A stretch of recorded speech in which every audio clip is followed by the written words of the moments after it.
Hello दोस्तों, हमारे YouTube channel study with mister Shiva में आपका स्वागत है।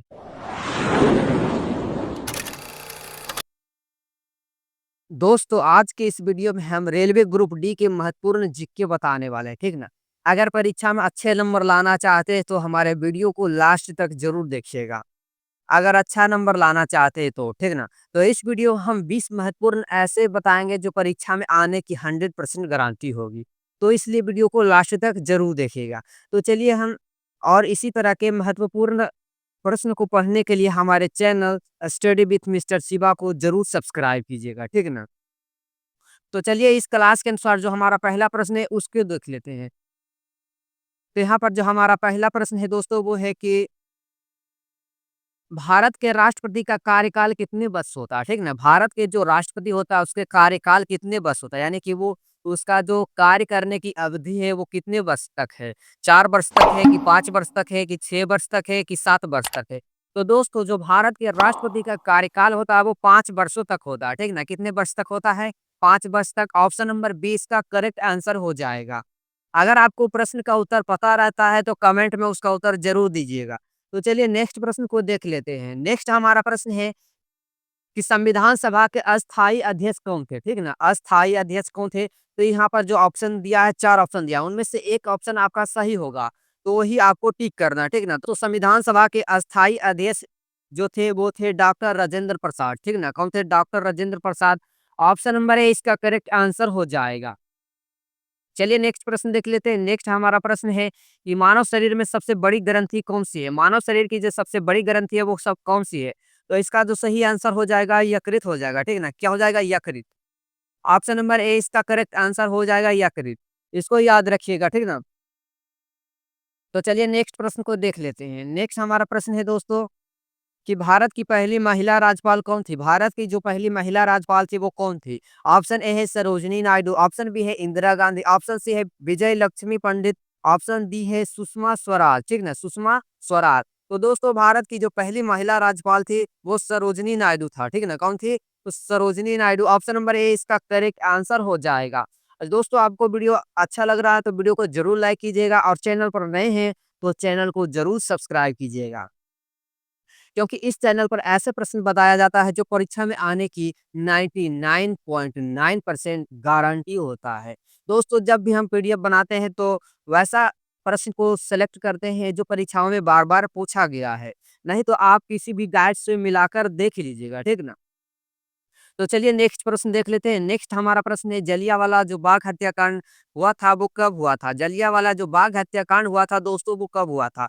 इसका आंसर आपको ज़रूर पता होना चाहिए कि जलियांवाला बाग हत्याकांड हुआ था वो कब हुआ था? तो ऑप्शन यहाँ पर 4 ऑप्शन दिया है, इनमें से एक ऑप्शन आपका सही रहेगा, उसी को आपको टिक करना है। तो जलियांवाला जो बाग ह हत्याकांड हुआ था दोस्तों वो 1919 ईस्वी को हुआ था। ये दिमाग में सेट कर लीजिए कि जलियांवाला जो बाग हत्याकांड हुआ था वो 1919 ईस्वी को हुआ था।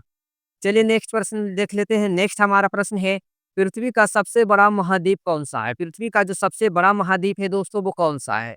तो यहाँ पर 4 ऑप्शन दिया है जिनमें से पहला ऑप्शन है अफ्रीका, दूसरा ऑप्शन है एशिया, तीसरा ऑप्शन है यूरोप और चौथा ऑप्शन है ऑस्ट्रेलिया, ठीक ना? तो पृथ्वी का जो सबसे बड़ा महाद्वीप हो जाता है वो हमारा एशिया हो जाता है, ठीक ना? कौन-सा महाद्वीप है? एशिया महाद्वीप है जिसमें भारत भी शामिल है, ठीक ना? भारत किस महादेश में रहता है? तो एशिया महादेश में रहता है। तो यहाँ पर option number B correct answer हो जाएगा। चलिए नेक्स्ट प्रश्न को देख लेते हैं। नेक्स्ट हमारा प्रश्न है कि भारत में योजना आयोग की स्थापना कब हुई थी? भारत में जो योजना आयोग की स्थापना हुई थी दोस्तों वो कब हुई थी? तो इनमें से पहला ऑप्शन है 1947 को, दूसरा ऑप्शन है 1950 को, तीसरा ऑप्शन है 1952 को, चौथा ऑप्शन है 1960 को। तो दोस्तों भारत में योजना आयोग की जो स्थापना हुई थी वो 1950 को हुई थी, ठीक है ना? ऑप्शन नंबर बी यहाँ पर करेक्ट आंसर हो जाएगा 1950। तो चलिए नेक्स्ट प्रश्न को देख लेते हैं। नेक्स्ट जो हमारा प्रश्न है वह है कि सबसे पहले कंप्यूटर का आविष्कार किसने किया था? सबसे पहले कंप्यूटर का आविष्कार किसने किया था? तो इसका आपको आंसर पता होगा तो कमेंट में ज़रूर दीजिए। तो इनमें से 4 ऑप्शन है जिनमें से एक ऑप्शन आपका सही होगा। तो यहाँ पर पहला ऑप्शन है चार्ल्स बेबेज, दूसरा ऑप्शन है एलन ट्यूरिंग, तीसरा ऑप्शन है थॉमसन एडिसन, चौथा ऑप्शन है हमारा अलेक्जेंडर वेल। तो दोस्तों आपके वाईपी सेंटर में गहरी अध्ययन करके कोर्स किए होंगे तो इसका आंसर आपको ज़रूर पता होगा। तो दोस्तों सबसे पहले कंप्यूटर का जो आविष्कार किया था वो चार्ल्स बेबेज ने किया था, ठीक है ना? किसने किया था? चार्ल्स बेबेज ने। ऑप्शन नंबर ए यहाँ पर करेक्ट आंसर हो जाएगा। चलिए नेक्स्ट प्रश्न देख लेते हैं। नेक्स्ट जो हमारा प्रश्न है कि रक्त का जो शुद्धिकरण होता है वो किस अंग में होता है? रक्त का जो शुद्धिकरण होता है वो शरीर के किस अंग में होता है?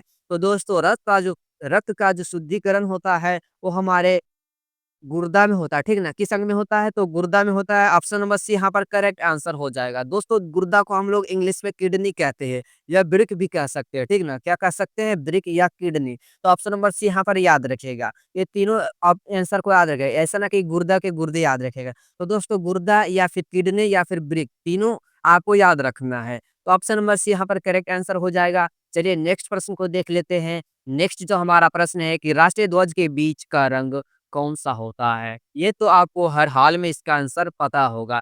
ये राष्ट्रीय ध्वज के बीच में कौन-सा रंग होता है? तो दोस्तों सबसे ऊपरी जो भाग होता है उसमें केसरिया रंग होता है, बीच में आपका सफ़ेद हो जाता है और सबसे निचले भाग में हरा कलर का होता है। तो दोस्तों यहाँ पर बीच का रंग पूछ रहा है, ठीक ना? किसका रंग पूछ रहा है? बीच का। तो बीच का जो रंग होता है दोस्तों वो सफ़ेद होता है। कैसा होता है? तो सफ़ेद होता है। उसमें ही अशोक चक्र इसी में होता है, सफ़ेद वाले भाग में ही अशोक चक्र पाया जाता है। तो दोस्तों ऑप्शन नंबर 20 का करेक्ट आंसर हो जाएगा। चलिए नेक्स्ट प्रश्न को देख लेते हैं। नेक्स्ट जो हमारा प्रश्न है, भारत का पहला उपग्रह कौन-सा है? ठीक ना? भारत का जो पहला उपग्रह है दोस्तों वो कौन-सा था? भारत का जो पहला उपग्रह था वो कौन-सा था? यहाँ पर 4 ऑप्शन दिया है और 4 ऑप्शन में से 1 ऑप्शन आपका सही होगा। तो पहला ऑप्शन यहाँ पर है आर्यभट्ट, ठीक ना? पहला ऑप्शन क्या है? आर्यभट्ट, दूसरा ऑप्शन है भास्कर, तीसरा ऑप्शन है रोहिणी, चौथा ऑप्शन है इनसैट। तो दोस्तों भारत का जो पहला उपग्रह था वो आर्यभट्ट था। कौन था? आर्यभट्ट था। ऑप्शन नंबर ए यहाँ पर करेक्ट आंसर हो जाएगा। चलिए नेक्स्ट प्रश्न को देख लेते हैं। नेक्स्ट हमारा प्रश्न है कि पृथ्वी पर जल की मात्रा कितना है? पृथ्वी पर जो जल की मात्रा है वो कितने परसेंट है? ठीक ना? तो कितने परसेंट है? इसका आपको उत्तर पता है तो कमेंट में दे सकते हैं। ऐसे इसका जो सही आंसर हो जाएगा 71%, ठीक है ना? कितना परसेंट? 71%। ऑप्शन नंबर सी इसका करेक्ट आंसर हो जाएगा।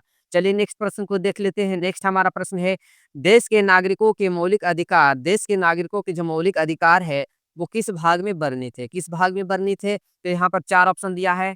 पहला ऑप्शन है भाग 2, दूसरा ऑप्शन है भाग 3, तीसरा ऑप्शन है भाग 4, चौथा ऑप्शन है भाग 5। तो दोस्तों देश के नागरिकों के जो मौलिक अधिकार है, वो भाग कितना में है? तो भाग 3 में है, ठीक है ना? कितना में है? तो भाग 3 में है। ऑप्शन नंबर बी यहाँ पर करेक्ट आंसर हो जाएगा। क्या हो जाएगा? Option number B. चलिए नेक्स्ट प्रश्न को देख लेते हैं। नेक्स्ट हमारा जो प्रश्न है वो है भारत का सबसे बड़ा बंदरगाह कौन-सा है? भारत का जो सबसे बड़ा बंदरगाह है दोस्तों वो कौन-सा है? तो भारत का जो सबसे बड़ा बंदरगाह हो जाएगा वो मुंबई बंदरगाह हो जाएगा, ठीक ना? कौन-सा बंदरगाह हो जाएगा? मुंबई बंदरगाह। ऑप्शन नंबर यहाँ पर एक करेक्ट आंसर हो जाएगा मुंबई बंदरगाह, ठीक ना? कौन-सा बंदरगाह हो जाएगा? मुंबई बंदरगाह। तो दोस्तों ये सभी प्रश्न जो है बहुत ही महत्वपूर्ण है, इसलिए प्रश्न को याद करते भी चलिएगा, ठीक ना? सभी प्रश्न को एक बार में नहीं याद हो रहा है तो इस वीडियो को दोबारा क्लिक करके देखिए, तब जब तक देखते रहिए जब तक कि याद आपको ना हो जाए, ठीक ना? और आपको वीडियो पसंद आ रहा है तो वीडियो को ज़रूर लाइक कीजिएगा और दोस्तों चैनल पर आप नए देख रहे हैं इस वीडियो को तो चैनल को ज़रूर सब्सक्राइब कीजिए। चलिए नेक्स्ट प्रश्न देख लेते हैं। नेक्स्ट हमारा प्रश्न है कि द्रव का घनत्व है वो किस उपकरण से मापा जाता है? जो द्रव का घनत्व होता है वो किस उपकरण से मापा जाता है? तो यहाँ पर जो 4 ऑप्शन दिया है, पहला ऑप्शन है हाइड्रोमीटर, दूसरा ऑप्शन है बैरोमीटर, तीसरा ऑप्शन है कैलोमीटर और चौथा ऑप्शन है पायरोमीटर, ठीक ना? तो जो द्रव का घनत्व मापा जाता है वो हाइड्रोमीटर उपकरण से मापा जाता है, ठीक ना? कौन सा उपकरण से? हाइड्रोमीटर उपकरण से। ऑप्शन नंबर ए यहाँ पर करेक्ट आंसर हो जाएगा। दोस्तों आपको प्रश्न का जो उत्तर पता रहता है तो आप कमेंट में इसका उत्तर ज़रूर दीजिए। तो चलिए नेक्स्ट प्रश्न देख लेते हैं। नेक्स्ट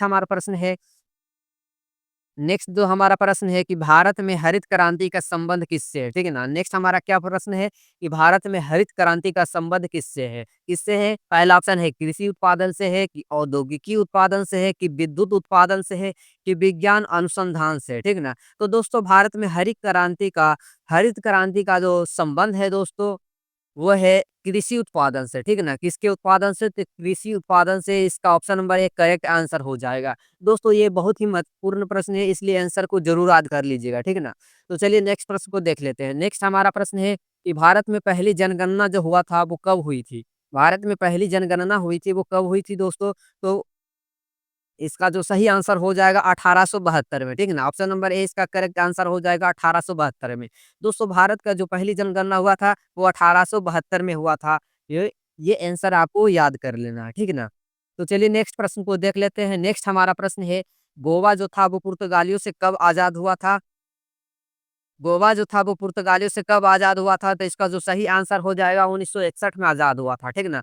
कब आज़ाद हुआ था? 1961 में, ऑप्शन नंबर बी इसका करेक्ट आंसर हो जाएगा। दोस्तों ये जो 18 नंबर का जो प्रश्न है दोस्तों, एक से अधिक परीक्षा में ये प्रश्न पूछा गया है, तो इसको ज़रूर याद रखिएगा, ठीक है ना? चलिए नेक्स्ट प्रश्न देख लेते हैं। नेक्स्ट हमारा प्रश्न है कि संविधान का कौन-सा अनुच्छेद जो है वो आपातकाल से संबंधित है, ठीक है ना? संविधान का कौन-सा अनुच्छेद है जो आपातकाल से संबंधित है? यहाँ पर पहला ऑप्शन है अनुच्छेद 32, दूसरा ऑप्शन है अनुच्छेद 352, तीसरा ऑप्शन है अनुच्छेद 356, ठीक ना? चौथा ऑप्शन है अनुच्छेद 370, ठीक ना?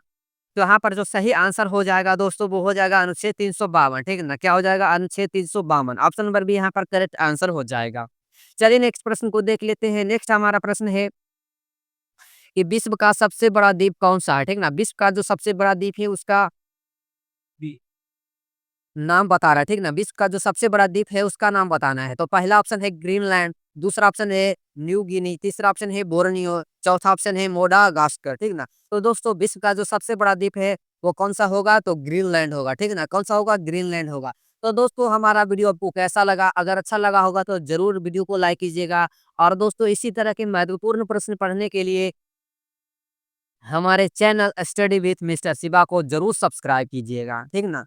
तो दोस्तों इसी तरह के प्रश्न को आगे भी पढ़ेंगे और इसी तरह प्रश्न पढ़ने के लिए अगले वीडियो में देखेंगे।